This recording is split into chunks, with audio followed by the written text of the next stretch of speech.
Радиациялық ластану. Радиоактивті қалдықтар.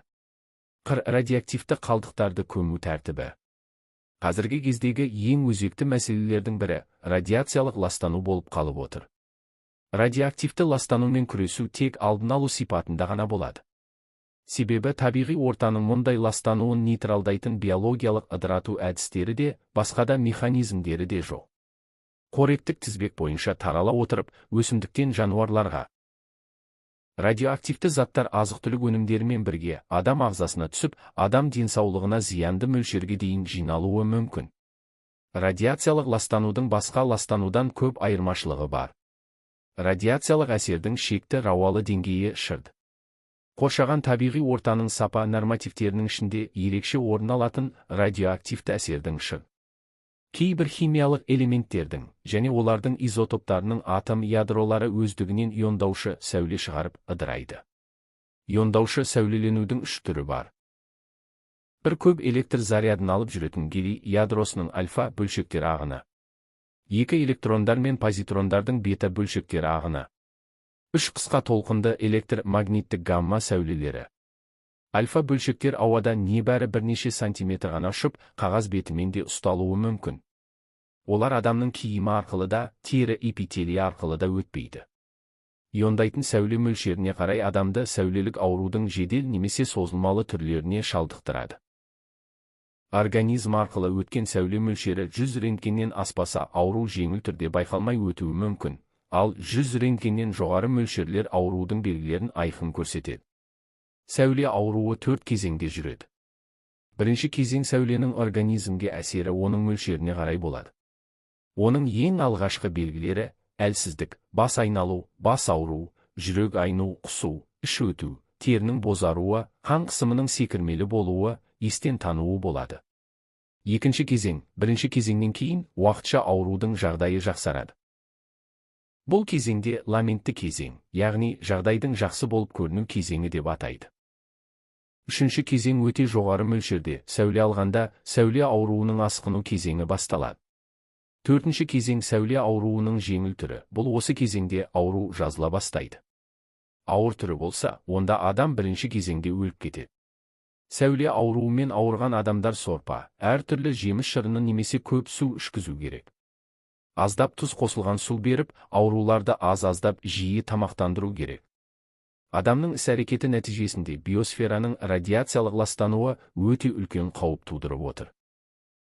Қазіргі кезде радиоактивті заттар өте кең қолданылуда. Радиациялық ластану нәтижесінде түскен радиоактивті шөгінділердің өзі бірнеше мыңдаған километрге дейін таралады. Қазіргі кезде әскери өнеркәсіптің радиоактивті қалдықтарын сақтау мен жою мәселесі тұр. Ол қалдықтар жыл санап қоршаған орта үшін аса қауіпті бола түсуде. Мәселен, Ирландия жағалауы қазір ядролық үйіндіге айналған. Жыл сайын мұхит түбіне радиоактивті қалдықтар тасталып жатыр.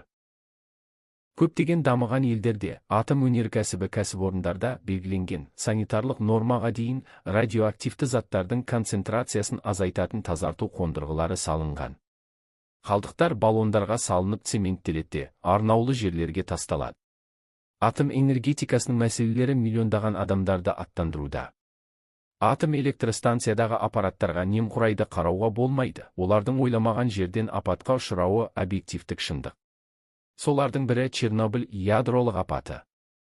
Стронций 90 ең көп мөлшері Сарыөзек жалғасы мен Мұржық тауының етегінде Мұржық жәндегелең аймағында байқалған.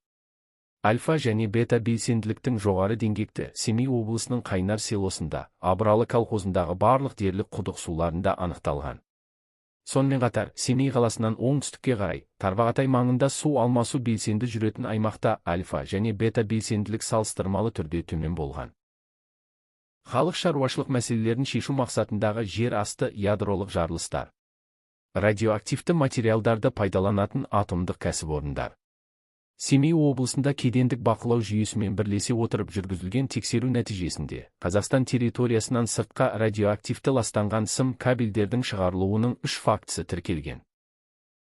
Республикамызда 200-ден аса үкіметтік емес ұйымдар қоршаған ортаны қорғау, экологиялық білім беру, радиациялық қауіпсіздік, экологиялық ағарту сияқты бағыттарда жұмыс істейді. Қазақстан Республикасында радиоактивті қалдықтарды көмудің тәртібі туралы ережесі бойынша. 1. Осы ереже жер қайнауына радиоактивті қалдықтарды көмудің тәртібін, оларды жер қайнауына көмуге мемлекеттік органдардан рұқсат алудың рәсімдерін айқындайды, сондай-ақ бұл үшін қажетті құжаттардың тізбесін белгілейді. 2. Радиоактивті қалдықтарды көму пункттері өз мақсаты бойынша сақтау пункті, көму пункті. Радиоактивті қалдықтар пункттерінің жер бетіне қарағандағы орналасқан тереңдігі бойынша жердегі, жер бетінде немесе одан жоғары, жер бетіне жақын, қорғау жапқышының қуаты 10 метрге дейін, қалдықтар жер бетінен төмен орналасқан, тереңдігі, қалдықтар жер бетінен 10 метрден аса тереңдікте орналасқан болып жіктеледі. 3. Қазақстан Республикасының инвестициялар және даму министрлігі радиоактивті қалдықтармен жұмыстар жүргізуге, соның ішінде радиоактивті қалдықтарды көму жұмыстарына құқық беретін лицензияларды заңды және жеке тұлғаларға беруді, көму пункттерін жобалау, оларды салу және пайдалануға беру, пайдаланудың өзі, арнайы өңдеу, қайта өңдеу, тасымалдау және көму. Көмілген радиоактивті қалдықтарды әрі қарай пайдаланудың мүмкіншілігі туралы, уран саласындағы тау-кен және барлау кәсіпорындарына жататын үйінділердегі баланстан тыс радиоактивті кендердің қалдықтарын қоспағанда қорытындылар беру.